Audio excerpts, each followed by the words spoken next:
Seja muito bem-vindo a mais um episódio do Pensa Podcast, edição especial direto aqui da Ginetec em Dom Eliseu. Episódios mais compactos, mais dinâmicos, porque nós estamos falando com os principais personagens aqui dessa feira de tecnologia. E essa pessoa que vai conversar com a gente aqui agora já é figura carimbada aqui no Pensa Podcast, é um dos episódios mais elogiados, porque é um cara disruptivo, um cara que estuda, que busca conhecimento e o principal, aplica esse conhecimento ali no seu dia a dia, na sua fazenda, no seu complexo e está tendo um resultado fantástico. Sem mais enrolações, seja muito bem-vindo, Fernando Sisto, é um prazer te ter aqui na Ginetec, quase na sua casa, podemos dizer assim, verdade, né? Verdade. Poder conversar com você em uma feira de tecnologia. E eu falei, Fernando, vamos lá, porque eu conheço poucas pessoas que buscam e aplicam tantas tecnologias como você. Seja bem-vindo mais uma vez ao Pensa Podcast. Martinello, obrigado mais uma vez pelo convite. É um prazer estar aqui com você. E como você falou, dentro de casa, né? Dentro de casa. Parabéns por você ter vindo aqui e estar mostrando esse trabalho maravilhoso que é a Ginetec, juntamente com o sindicato de Dom Eliseu, juntamente com toda a diretoria, né? Fazendo um trabalho fantástico de trazer tecnologia e informação para o produtor, que é o que a gente mais precisa, né, Martinello? Exatamente. E o que eu estava falando com a secretária de Educação de Rondon, a Kelly, que esteve aqui conosco hoje batendo um papo também. Ela comentou sobre a evolução, né, do volume da produção de grãos de Rondon de 2010 comparado com os anos atuais agora. E é um salto assim absurdo, tanto em área plantada, quanto em valor gerado e em tonelada produzida.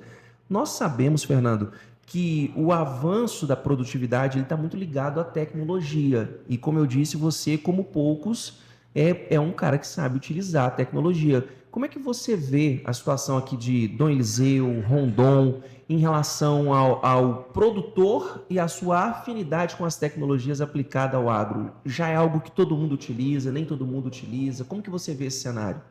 Martinello, a necessidade, ela faz... como é que chama aquele ditado? A necessidade faz o...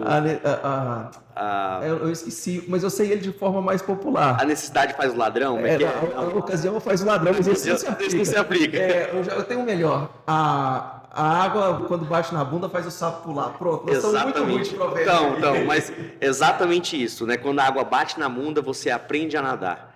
Então, a questão hoje da aderência da tecnologia na propriedade rural, no agro, ela é uma questão de sobrevivência, tá? Tá muito claro para mim a mudança que vem acontecendo ano após ano em relação à produção do nosso campo.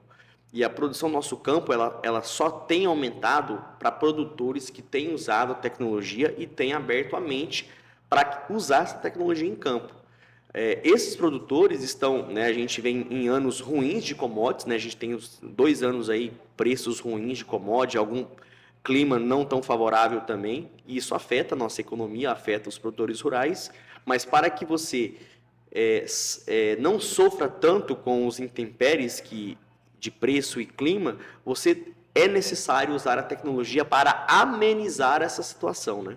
Não é nem essa palavra que você usou, é muito interessante porque existem situações onde nós buscamos a tecnologia para melhorar os lucros, aumentar os ganhos, mas como você disse, acaba sendo uma necessidade de sobrevivência, vamos dizer assim. Ou o produtor entende que ele precisa implementar a tecnologia e através dessa tecnologia ele consegue reduzir o prejuízo, ou vou até ser um pouco mais drástico, ele consegue se manter no jogo, né, se manter lutando, ou sem essa tecnologia ele vai acabar saindo do jogo. Seria mais ou menos isso? Seria mais ou menos isso. Então, o uso da tecnologia e a verticalização na sua propriedade é o que vai fazer você continuar prosperando no seu negócio. Bacana. Você esteve aqui no Pensa Podcast, eu não me lembro agora o episódio, se eu não estou enganado, foi o 15 ou 16, nós já estamos no 35, já tem quase 2 anos a sua participação. E o slogan da Agro São João, né, para quem está te conhecendo hoje, como é um pouco mais dinâmico, eu vou, ao invés de perguntar, vou fazer um resumo para a galera. Perfeito. Fernando Sisto é o CEO ali, é o diretor da Agro São João, que é um complexo, uma grande propriedade no município de Rondon do Pará, onde você trabalha há Agricultura, pecuária. Agricultura, eu esqueci a sigla. Integração lavoura-pecuária. Integração lavoura-pecuária. Fala um pouquinho para a galera o que é isso e como que você utiliza a tecnologia para fazer isso. Martinello, o que acontece, né? Eu tenho o meu gado, que ele fica nas áreas de baixão. Em algum momento, eu trago esse gado do baixão, quando termina as chuvas, para a chapada, aonde era milho e era braquiária. Ou seja, eu faço um estoque de comida nessas áreas de milho. O gado sobe e fica lá. Ao mesmo tempo, eu estou produzindo silagem nas áreas de pivô, de irrigação, que eu tenho dentro da fazenda, para fazer essa comida para o confinamento. Então, dentro da minha pecuária, eu tenho o confinamento e eu tenho a recria. São duas coisas distintas. É uma pecuária que tem a recria e a engorda. Então, nas áreas de integração, eu levo a recria. E nas áreas de confinamento, que é engorda, eu faço a silagem na minha área de pivô. Tá? E o bacana de tudo isso é que começa a acontecer uma sinergia dentro do negócio. E quando eu falo sinergia, eu posso dizer hoje que eu estou entendendo que a Agro São João está se transformando em um ecossistema. Eu estou saindo da primeira camada, por isso que eu te falei que muitas coisas mudaram nos meus pensamentos, porque eu estou saindo da primeira camada, que é só produzir soja, milho e pecuária, e indo para uma segunda camada, é tirar proveito do dinheiro que você não vê, que é justamente o quê?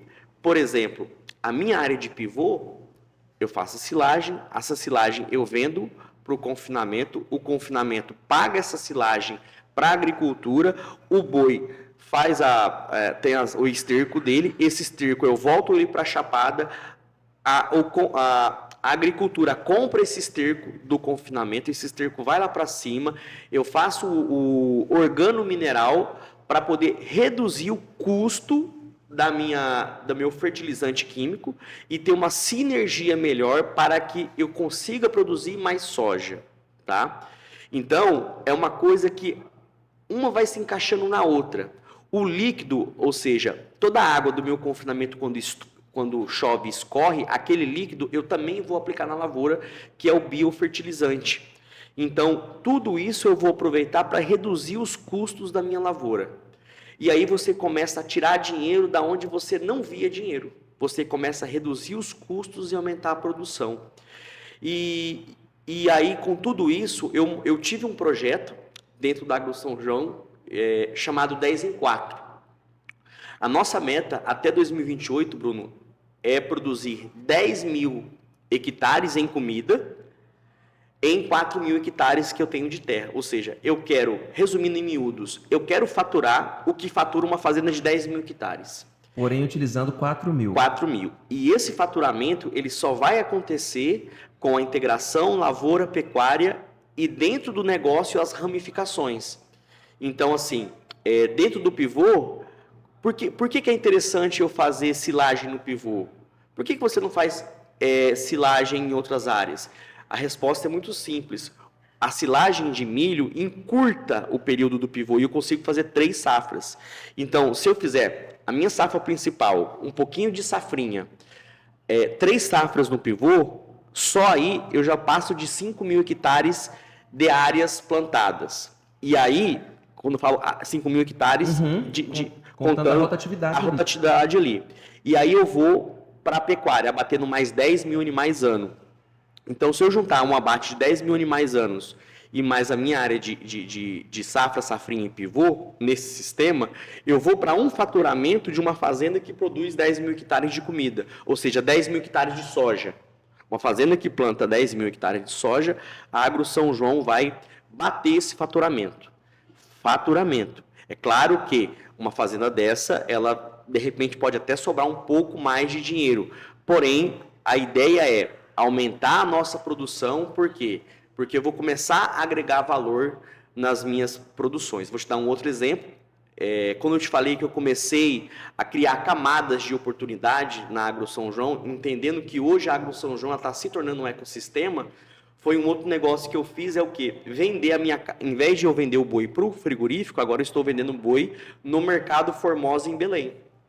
Ou seja, eu abri uma porta chamada Origem Carnes, que compra a carne da Agro São João, compra o boi da Agro São João, a Origem Carnes abate esse animal no frigorífico de Rondon do Pará e faz o transporte para Belém, entregando uma carne de qualidade dentro do supermercado lá em Belém. Eu comecei a ver esse movimento ali nas redes sociais da Agro São João e estava esperando a oportunidade de encontrar com você para entender um pouco melhor. Então, hoje, eu posso chegar, por exemplo, lá no supermercado Formosa e falar que eu quero aquela carne que é produzida lá na Agro São João. Exatamente. Você vai chegar lá na sexta-feira, essa carne foi abatida hoje, ela vai passar por um frio. Quinta-feira, ela vai ser carregada na quinta-feira e até sexta-feira de tarde, todos os Formosas em Belém vai estar abastecido com a carne ASJ. Nossa, muito legal. Que a Origem Carnes comprou do confinamento ASJ. Nossa, isso de fato é muito legal, cara. E assim, também na minha primeira conversa de hoje, uma coisa que a Kelly citou, que eu achei muito interessante, foi o seguinte: ela falou que tinha encontrado um pequeno produtor e comentou com ele, né? E aí, você vai na Dinetec? E ele respondeu para ela: não, eu não vou, eu sou muito pequeno ainda para ir num lugar desse. Olha o que era a mentalidade do cara. E ela falou: olha, mas você é pequeno hoje, você precisa olhar para quem está grande para poder também ser grande um dia. Só que eu acho que não precisa da gente nem chegar nesse ponto específico. Aquilo que nós falávamos aqui em off. Imagina o seguinte: tem gente aqui nos assistindo que sabe quem é o Fernando, conhece a Agro São João e sabe da grandeza, da magnitude do que você faz. Mas tem gente que não, que só sabe que você é um produtor rural. Como é que você explica para um pequeno produtor ou um grande produtor que ainda não tem o costume de visitar uma feira, de buscar soluções porque ele acha que está muito distante dele? Que tipo de oportunidades que tem uma feira como a Dinetec? Só tem oportunidade para alguém que vai chegar aqui, comprar uma grande colheitadeira, fechar um lote de insumo? Ou não, dá para o cara ser um pequeno produtor, chegar aqui e ter um insight, alguma coisa que ajude ele? Perfeito. Olha só, não necessariamente você precisa fazer negócio aqui, porque de repente não é o momento. A gente tem oportunidades, mas de repente não é o momento de você comprar e tá tudo certo. Mas o mais importante é você entender o que está acontecendo no mercado, e aqui está mostrando tudo o que está acontecendo no mercado hoje de tecnologia e oportunidades, mas o principal não é vir aqui para comprar. O principal é você vir aqui para conversar, trocar ideia e aprender coisas novas. Bruno, eu estava conversando com um cara aqui mais cedo, eu ganhei meu dia hoje aqui. Na verdade, acho que eu ganhei a semana, porque eu estou querendo fazer feno na fazenda para aumentar ainda mais essa minha verticalização. E o cara falou assim: cara, para você fazer feno é tranquilo. Você não precisa comprar todas as máquinas, você já tem uma colheitadeira. Então, no kit finação são 3 equipamentos que você precisa, e um deles você pode substituir pela sua colheitadeira. Você usa a sua colheitadeira de soja, não você vai só usar ela para cortar o capim. Como a plataforma dela é larga, você vai cortar o capim e ela vai deixar o capim enlerado. E aí você usa os implementos para espalhar, secar e depois juntar novamente para você fazer o seu feno. Então o cara me deu uma dica hoje valiosa, que eu não preciso comprar as 3 máquinas, basta eu comprar 2, porque a minha colheitadeira de soja já consegue fazer um processo da parte de fenação com muita eficiência. Então, cara, eu vim aqui, troquei uma ideia com o cara e eu ganhei o dia. Só de conversar ali meio que, quase que despretensiosamente, você recebe uma informação que já te traz uma economia absurda de dinheiro, porque você deixa de ter que comprar uma máquina, de tempo, porque não tem que comprar, fazer o pedido, esperar chegar, e traz uma solução para o seu negócio. Exatamente. E para me dar esse recado para esse produtor que acha que ele é pequeno, Bruno, a questão de tamanho é uma questão apenas de percepção. Eu me acho um produtor médio, de médio para grande. E eu fui para a Bahia esses dias, e você sabe o que eu percebi? Que lá eu sou colono.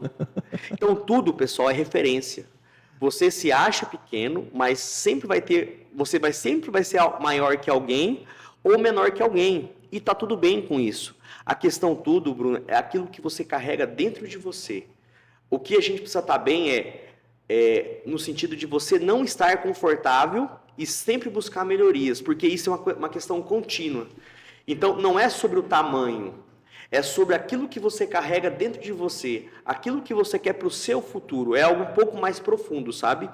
Mas eu acho que esse é o meio do caminho. Bacana. Hoje você está nessa para pegar o fundo, que eu vi que você deu uma olhada ali para a galera, mas só te avisar que você está nessa daqui. Bacana, bacana. E isso que você falou é muito bacana pelo seguinte, tem uma frase que eu gosto muito, vai ficar até meio filosófico aqui nosso bate-papo, que é o seguinte, não compare a sua jornada, não compare a sua jornada com a do outro. Exatamente. Né? Não compare a sua corrida com a do outro. Vocês não partiram do mesmo ponto, não foi ao mesmo tempo e não estão indo para o mesmo lugar. Exatamente. Então, às vezes, o cara vai estar num momento totalmente diferente do seu e daqui a pouco você vai estar muito maior do que ele e também não tem nada a ver. Agora, tem muita sabedoria também no final do que você falou, que é não se comparar, mas também nunca estar confortável, né? Exatamente. Então, está sempre procurando ali melhorias. Fernando, eu entendo que isso que você trouxe aqui ajuda, assim, sobremaneira o produtor que vai olhar essa nossa conversa e vai entender isso. Poxa, eu não preciso necessariamente ir até a Dynetec somente se eu vou comprar uma plantadeira, se eu vou comprar o meu lote de defensivos. Ou às vezes a gente vê que a pessoa fica inibida de entrar no stand. E não, tem que entrar, tem que rodar. Inclusive, na hora que eu te chamei pra gente fazer a gravação, você falou assim, eu só preciso dar uma volta que eu ainda não rodei. Exato. Deixa eu andar, conversar com o pessoal e eu vou lá. E é dessas conversas que acaba saindo as soluções que a gente precisa para o negócio desenvolver, né? Perfeito, perfeito. E é trocando ideia com outras pessoas que vai te abrindo a mente. Porque são pessoas que já viveram aquilo que você quer viver. Então, hoje, uma das pessoas que eu conversei, que eu tenho interesse em fazer feno, e ele já viveu isso. Então, já passou um pouco da experiência, eu já marquei uma visita para ir lá conhecer, e por aí vai. Maravilha. Não que seja a última pergunta, mas já encaminhando aqui a nossa conversa mais para o final. Você é um cara que constantemente você está viajando em busca de soluções e de novidades. Você faz muita mentoria, muito treinamento, está em São Paulo, está em outros estados, outras cidades. Dynetec aqui em Dom Eliseu, um cara igual a você, que viaja, que roda o Brasil, qual que é a sua visão do nível da feira em relação ao que é mostrado aqui, ao que é colocado assim no colo do produtor dentro de Dom Eliseu em relação à tecnologia, à novidade? O produtor está bem servido? Como é que você tem visto a feira? Eu vejo nível 10. Não deixa a desejar em nenhum lugar do Brasil. Isso que eu estou vendo aqui, desses estantes, das empresas que estão aqui, é o que acontece no Brasil, na melhor ponta do Brasil, está acontecendo aqui hoje. Então, cara, é fantástico. Não deixa nada a desejar. É nota 10. O produtor ele não precisa mais, eu tenho percebido que o produtor ele não precisa mais se deslocar para Ribeirão Preto, Mato Grosso, exatamente. Bahia, para poder ter acesso a tecnologias, novidades, maquinário. Hoje isso tá todo mundo de olho aqui nessa região do Nordeste. Exatamente. E posso te falar uma coisa, que a nossa região aqui é mais tecnológica do que algumas regiões que eu já visitei, tá? Então, assim, achei bem, assim, visitando várias fazendas, claro, a gente vê fazendas de todos os tipos, né? De muita tecnologia a pouca tecnologia, mas a nossa região em si, ela tá de parabéns. Você acredita que isso é devido ao que você falou no início em relação à necessidade? O produtor daqui ele tem que, de fato, tirar mais... Ele tem que tirar mais. Mais coelho da cartola, mais carta da manga, senão ele não produz? Exatamente isso. Exatamente isso. Você foi bem incisivo. O produtor aqui, ele precisa produzir, porque assim, a nossa janela de safrinha é muito apertada. Então, se você quer fazer uma safrinha, você tem que ser mais tecnológico ou investir mais no solo para produzir acima de 70 sacos. Né? Bacana. Quando a gente está com gente da sua qualidade de conhecimento, a gente tem que sair explorando. Então, só mais duas para poder te liberar, porque eu sei que você também precisa fazer o restante do seu caminho aí. Eu assisti um vídeo nas suas redes sociais esses dias, você se posicionando acerca da alteração na legislação tributária, né, no apagar das luzes ali no finalzinho de dezembro. E também tivemos no final de dezembro, ali mais na metade de dezembro, a questão da moratória da soja. Queria que você comentasse um pouquinho, começando pela moratória, porque a moratória voltou com tudo, a galera fazendo um movimento, falando sobre isso, e acabou que os produtores tiveram que parar de falar sobre a moratória para falar sobre a tarifação. Exato. Mas primeiro sobre a moratória, como é que você vê esse movimento? Se você acha que nós estamos próximos de conseguir uma mudança sobre isso ou não? Qual que é a sua visão acerca da moratória que é imposta sobre a soja? Bruno, assim, eu não consigo dar uma opinião muito formada, porque, por mais que eu tenha lido e acompanhado, existe muita coisa nos bastidores aonde a gente não tem acesso às informações, né? Mas é claro que existe uma pressão muito grande em cima disso. A questão toda é muito fácil de a gente entender que o nosso país é o país mais competitivo do mundo. Então, é de interesse internacional que freia-se o Brasil com esse tipo de medida. Agora, vai muito das políticas e de nós, né? Quem a gente elegeu e nós começar a cobrar dessa galera a não aceitar esse tipo de negócio dentro do nosso estado, né? Dentro da nossa região. Hoje você acredita que o Pará está lutando, como é que eu diria, com a mesma força e intensidade como alguns outros estados que conseguem algumas decisões mais rápido, como o próprio Mato Grosso? Você vê um envolvimento maior dos produtores? Sim. Ou você acha que pode ser melhor? Eu acho que pode ser melhor. Eu vou dar um exemplo muito, muito claro, né? Sobre Rondon do Pará. Rondon do Pará tem um sindicato, que é um sindicato, há muitos anos, são pessoas que estão lá para brigar por nós, só que os produtores não abraçou o sindicato de Rondon. E agora, com essa necessidade, os produtores começaram a abraçar o sindicato de Rondon. Então, existe uma falha também por parte dos produtores, né? Porque o produtor, ele é muito individualista. O produtor, ele só vai atrás quando o calo aperta, né? Isso é um fato que a gente não pode... E quando eu falo produtor, eu estou me incluindo nisso também, tá? Entendi. Então, eu também sou corresponsável. Às vezes... eu não vou numa reunião porque eu cheguei cansado em casa e não vou naquela reunião. Eu me sinto culpado por isso, porque eu também falho. Então, hoje os produtores estão...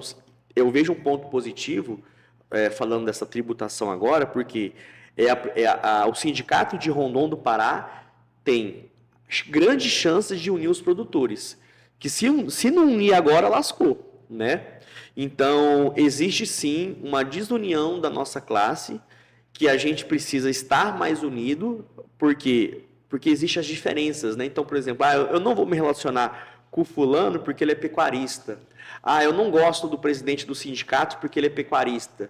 E agricultor, às vezes, acha que o pecuarista é gigolô de braquiária.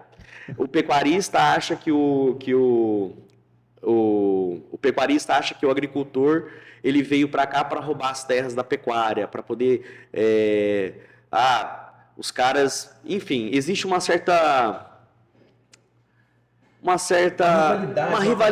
competição que não tem necessidade. Por isso que eu quero ser os dois, entendeu? A gente pode tirar os melhores de cada coisa, né?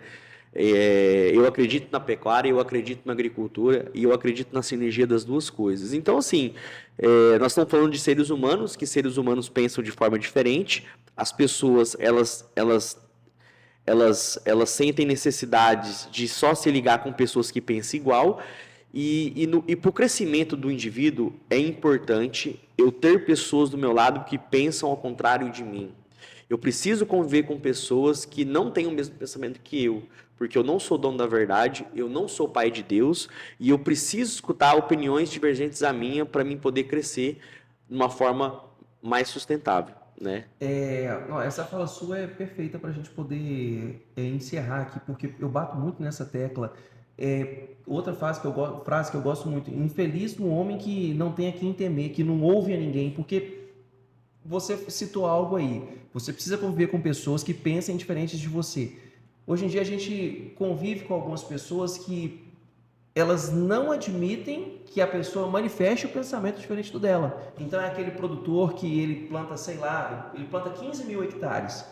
Só que ele lida com o colaborador dele, com o gerente dele de uma forma que não me questione. Eu planto 15 mil hectares, eu cheguei até aqui, eu não... certo ou errado, isso aqui sou eu. E essa humildade de falar assim, peraí, eu preciso ter alguém que me conte, né, se eu estou errando, para que eu possa avaliar, crescer um pouco mais, né? Senão não tem espaço para crescimento, né, Fernando? Exatamente.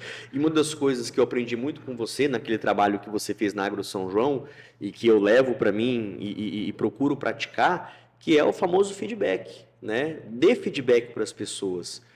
Fale o que é bom e fale o que é ruim.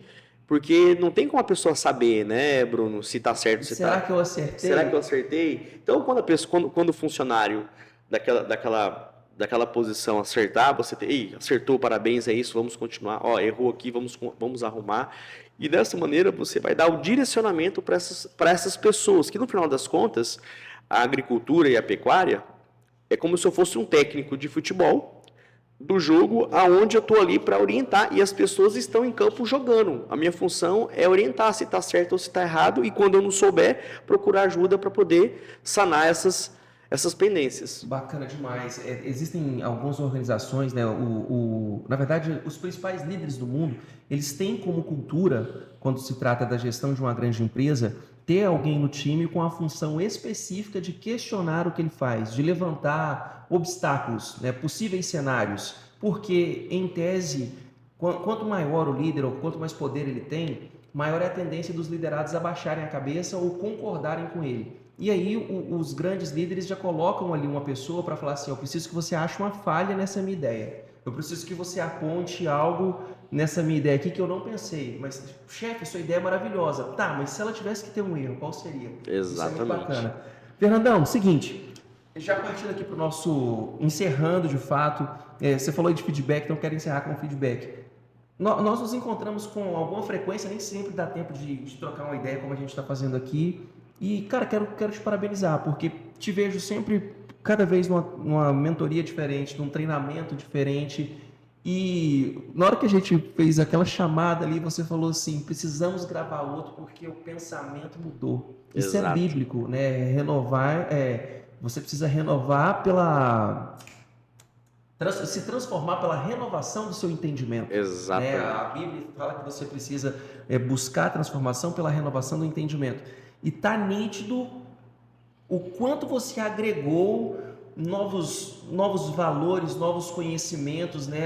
Tem gente que assiste aquele nosso episódio de 2 anos atrás e vem comentar comigo, pô, quem é o Fernando? Quero conhecer mais da Agro São João, aí eu vou e mando um Instagram.